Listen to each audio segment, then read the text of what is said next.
Hello there, everyone. Are you stuck in a reading slump? Because recently I was too.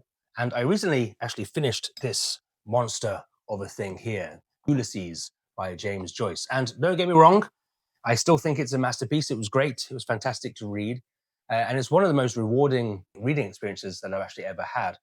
Did I enjoy every page? No, probably not. The problem was, after that, I found myself in a bit of a reading slump.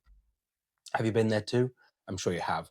When I'm in this situation, I turn to short, punchy, page turner books. And these come in all types. So today I've put together, I think, around 18 books that I think are perfect for destroying a reading slump. I've grouped them into different categories. So whether you're looking for something mysterious, maybe a thriller, a modern classic, or some brilliant translated fiction, hopefully you'll find your next great read in this list. So let's begin.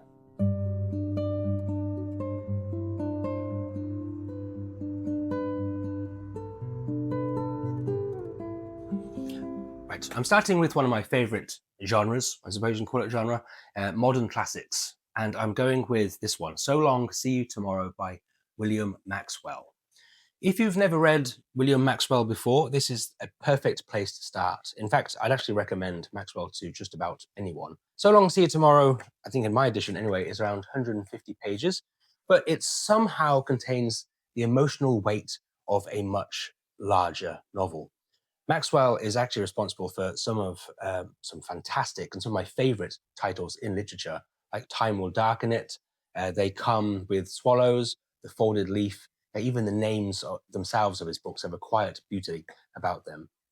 Now, this isn't exactly a spoiler because it happens on the first page, but the story begins with a murder in rural Illinois in 1920s, where two neighboring tenant farmers, best friends Lloyd and Clarence, have their lives ruined when Lloyd begins an affair with Clarence's wife.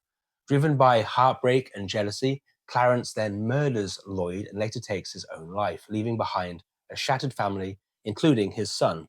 But this isn't really a story about murder. It's not a murder mystery. It's actually a novel about memory. The narrator here is looking back on these events decades later, haunted not so much by the murder itself, but by one small moment of childhood, where a missed opportunity to show some kindness to a friend who disappeared from his life almost overnight. It's a book filled with regret and guilt and friendship, and the way memory reshapes the stories we tell ourselves. 50 years after the murder, one of those boys, now a grown man, tries to reconstruct the events that led to the murder. Out of the memory and imagination, the surmises of children, and the destructive passions of their parents, Maxwell here creates a luminous American classic of youth and loss and explores the enigmatic gravity of the past.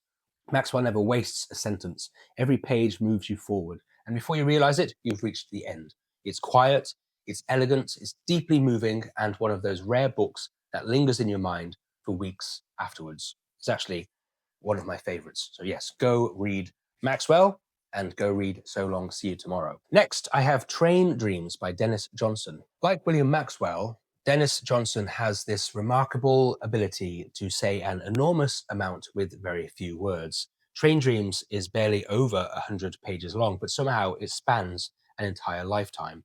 It was also recently made by Netflix into a fantastic adaptation, which I heavily recommend as well. This novel follows the character Robert Grenier, a day laborer living in the American Northwest during the early 20th century.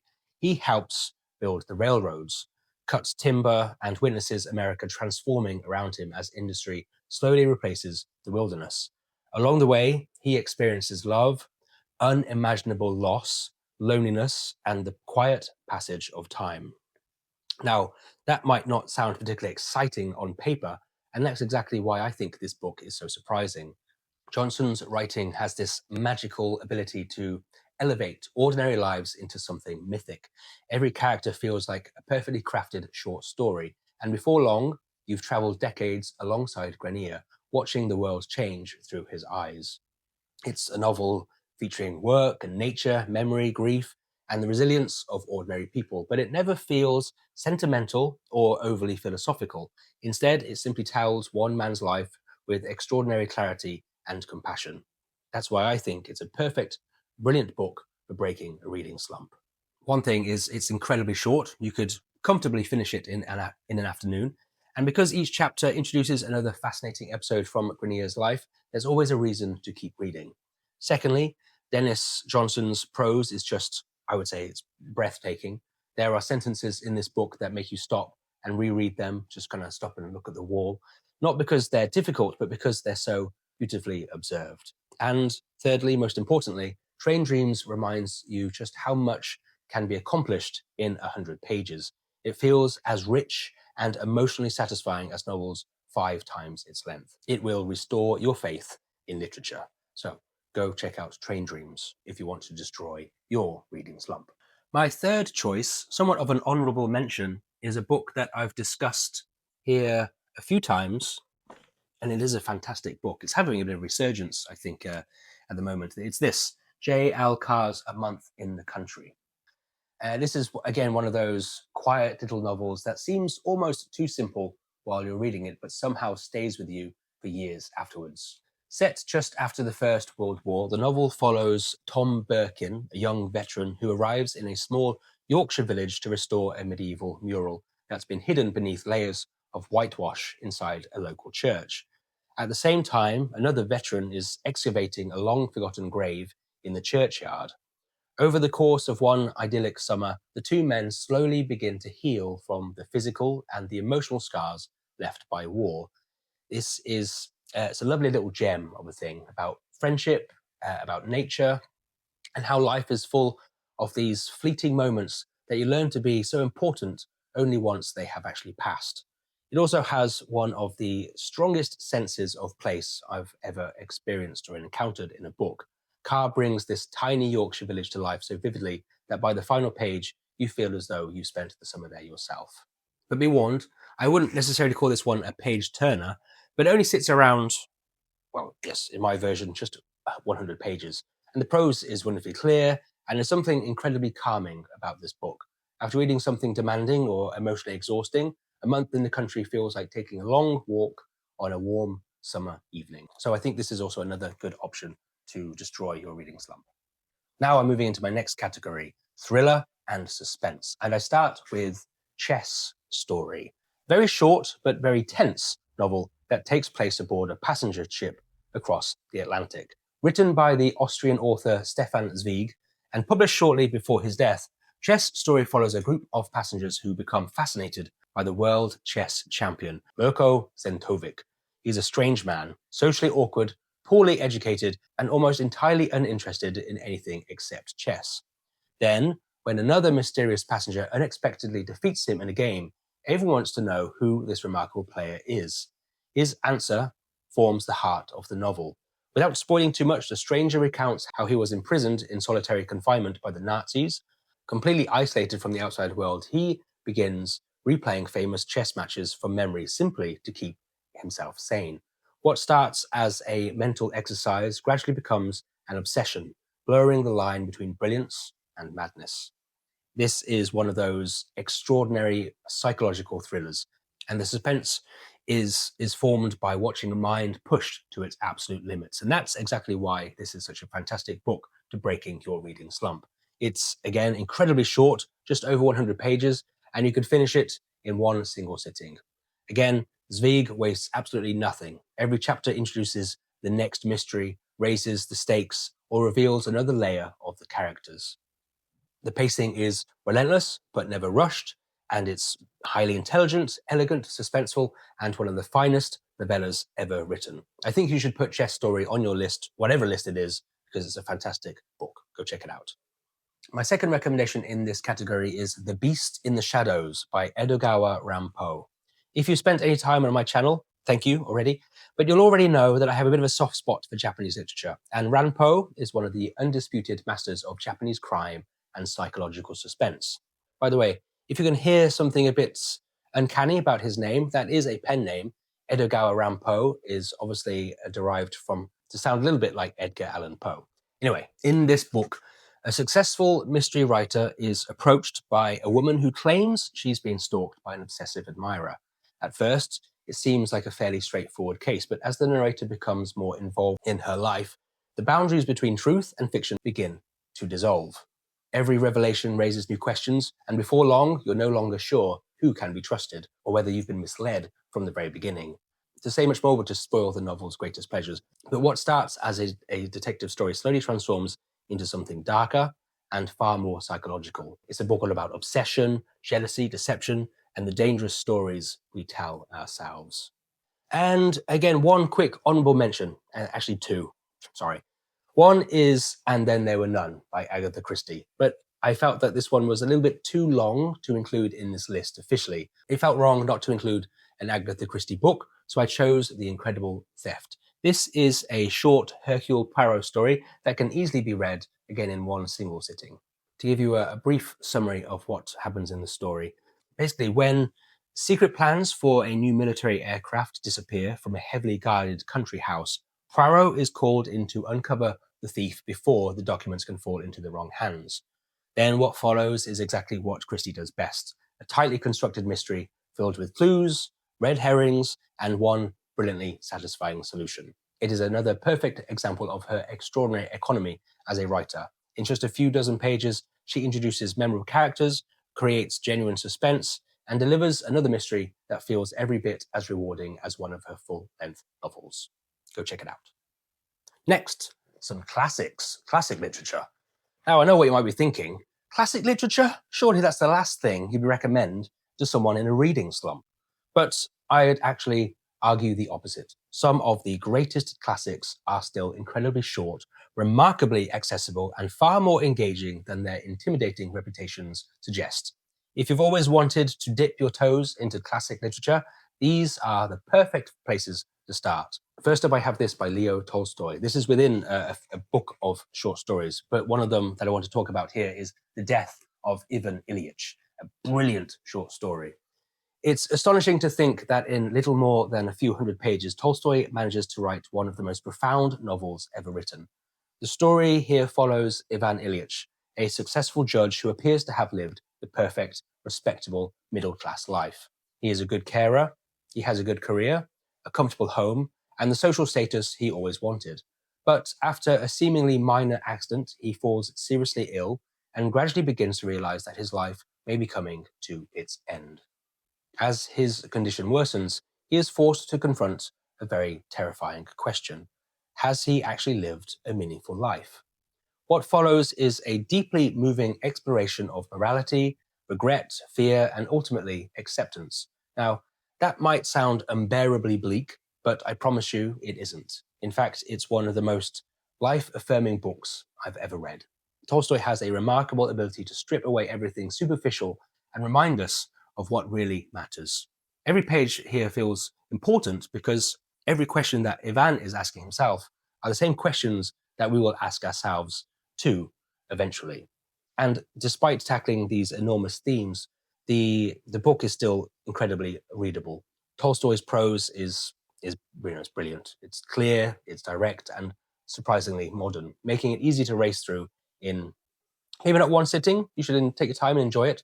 Maybe a couple of sittings to finish this one. But definitely, like the other ones, it's one of those rare books that changes the way you can think about your own life. Next, I have Ernest Hemingway, The Old Man and the Sea, a book that probably everyone has heard of, but maybe a few people have actually read yet. And that's a shame because it really is great. The novel follows Santiago, an aging Cuban fisherman who hasn't caught a fish in 84 days. Determined to prove that he hasn't lost his skill, he ventures far out into the Gulf Stream, where he hooks an enormous marlin.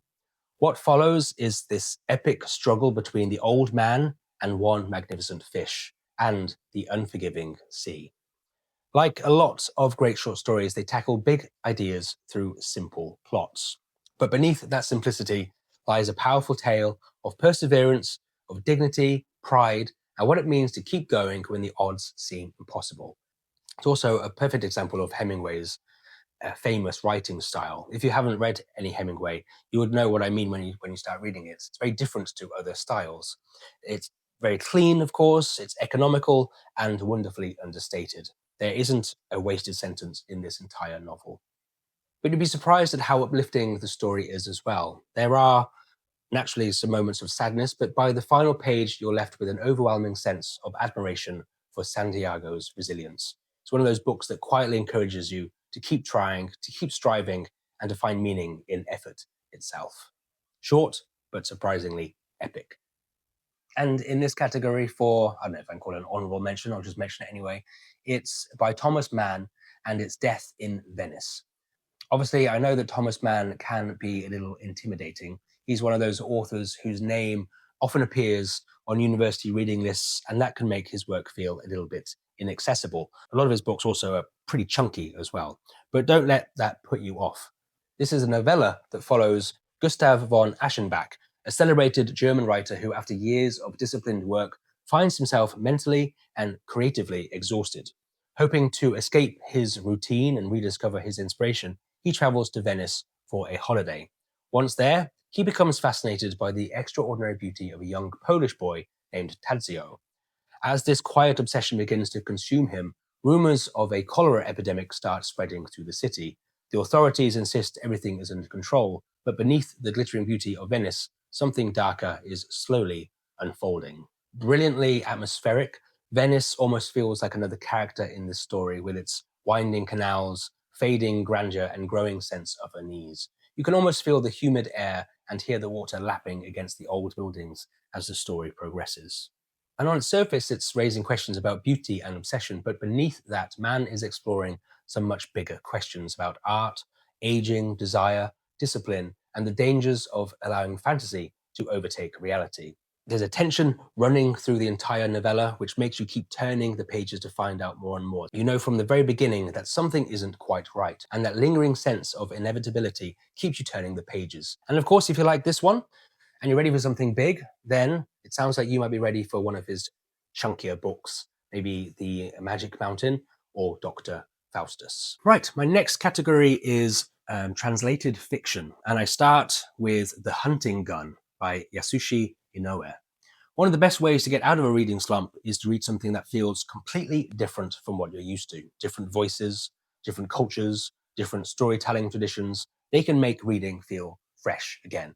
And my first recommendation is one of the most beautiful Japanese novellas that I've ever read. At just over 100 pages long, it's a masterclass in subtlety. The novel begins when a poet publishes a poem inspired by a solitary hunter he once saw walking through the mountains. Shortly afterwards, the hunter writes to him and reveals that the poem describes him perfectly. Enclosed are 3 letters, written by 3 different women, all connected to a secret affair that has shaped their lives. That's really all you need to know. What follows here is a really emotional story about their love and the betrayals, loneliness, and the consequences of the choices that we make. Inoue here trusts the reader to notice the silences between the words, and somehow those unspoken emotions become even more powerful than dramatic confrontations ever could. It's incredibly short, beautifully structured, and because the story unfolds through 3 separate letters and 3 separate perspectives, you're eager to discover the next piece of the puzzle. It's elegant, restrained, and quietly devastating. My second recommendation is Silk by Alessandro Baricco. The story follows Hervé Joncourt, a French silk merchant in the 19th century who repeatedly travels across Europe and then into Japan in search of healthy silkworm eggs after disease devastates the European silk industry. During one of these journeys, he encounters a mysterious young woman who never speaks a word, and that single meeting quietly changes the course of his life. It's not a huge historical adventure. It's actually closer to A Month in the Country in terms of pace and tone. It's again about longing and distance, about things that are left unsaid. Richo's writing is astonishingly simple, but has a beautiful musical rhythm to it. Every sentence feels carefully crafted, and it reminds you that literature doesn't always need complicated plots or dramatic twists to leave a lasting impression. If you're into something a bit more romantic, mysterious, and unforgettable, then I recommend Silk. And my third pick, the somewhat honorable mention in this category of translated fiction, is by Gabriel Garcia Marquez, and it's The Chronicle of a Death Foretold. One of the most remarkable things about this novella is that it tells you exactly what's going to happen in the very first sentence. You know that somebody's going to die, you know that somebody's going to get murdered. The mystery isn't that it happens, but why nobody manages to stop it. This is inspired by a real event, and the novel follows an entire town attempting to reconstruct the circumstances surrounding a killing that everyone seemed to know was coming, yet somehow nobody prevented. The result here is part murder mystery, part tragedy, and part meditation on fate, honor, and collective responsibility. Marquez somehow transforms a story with no suspense about the ending into one that's almost impossible to put down. Every chapter reveals another piece of the puzzle until the whole heartbreaking picture comes into focus.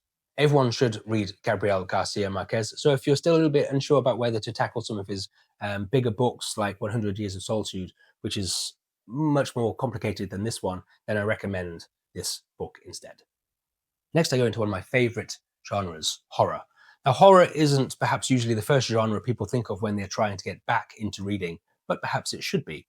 A great horror story has one huge advantage over almost every other genre.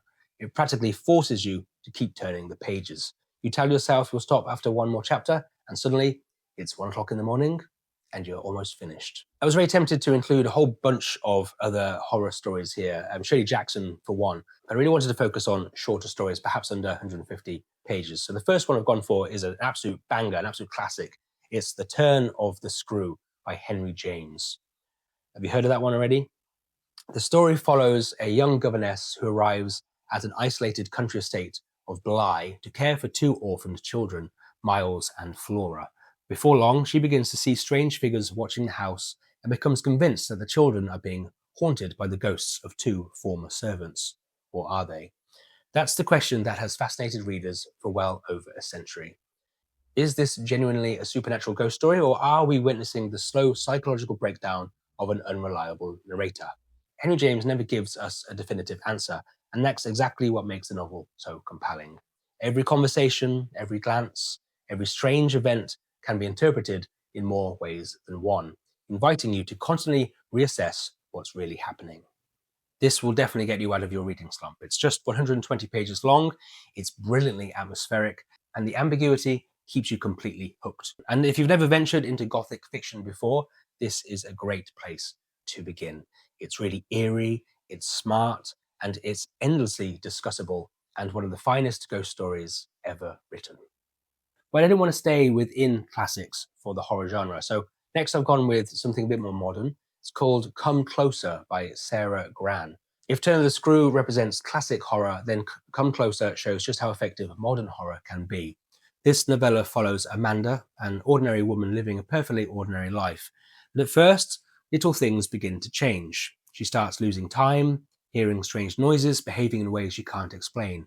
And gradually, those unsettling moments become impossible to ignore, and Amanda begins to suspect that something else may be living inside her. It's one of the most convincing possession stories I've ever read, not because it's full of shocking scenes or graphic violence, but because Sarah Gran tells a story with such calm, matter-of-fact prose that everything feels disturbingly believable. And what's clever is that the novel is written in the first person, so you're trapped inside Amanda's mind as she slowly loses control. Every chapter ratchets up the tension, and because the book is so short, it's almost impossible to stop reading once you've started. And that's exactly, again, why it's a perfect cure for your reading slump. And lastly, I've gone with The Yellow Wallpaper by Charlotte Perkins Gilman. If you're really desperate to get out of your reading slump, this is perfect because you could probably finish this one even if you've just got 1 hour to spare. The story follows a woman recovering from what we'd now recognize as severe depression or postnatal mental illness. Confined to an upstairs room by her well-meaning but controlling husband, she becomes increasingly obsessed with the strange yellow wallpaper that surrounds her. Day by day, she begins to see unsettling patterns and eventually something moving behind them. It's an extraordinary piece of psychological horror, just one woman, one room, and the terrifying experience of watching reality slowly unravel. Despite being written well over a century ago, it feels still astonishingly modern, both as a work of horror and a powerful commentary on mental health and the way women were treated by Victorian society. So there we have it. 18 books that I believe genuinely can destroy your reading slump, just as it did with me. The important thing, perhaps, to remember is that when you're struggling to read, the answer usually isn't to force yourself into reading an enormous novel. Sometimes all you need is one great book, sometimes short enough that it doesn't feel intimidating, sometimes short enough you can sit down and finish or almost finish in one sitting. And before you know it, perhaps you've almost finished it and you're already reaching for the next one. I would genuinely love to know your recommendations as well. What's the one short book that completely reignited your love of reading? Leave your suggestions down in the comments, because I'm always looking to add to my own reading list, and I'm sure everyone else would appreciate a few more recommendations too. If you've enjoyed this video, I'd really appreciate it if you could give it a bit of a like and consider subscribing. I'm aiming to make this channel a place where readers can discover brilliant books they might not otherwise have picked up, from forgotten classics and translated fiction to modern masterpieces and everything in between. Thank you again so much for watching. Thank you for spending a little time talking about books with me. And as always, happy reading. Bye-bye.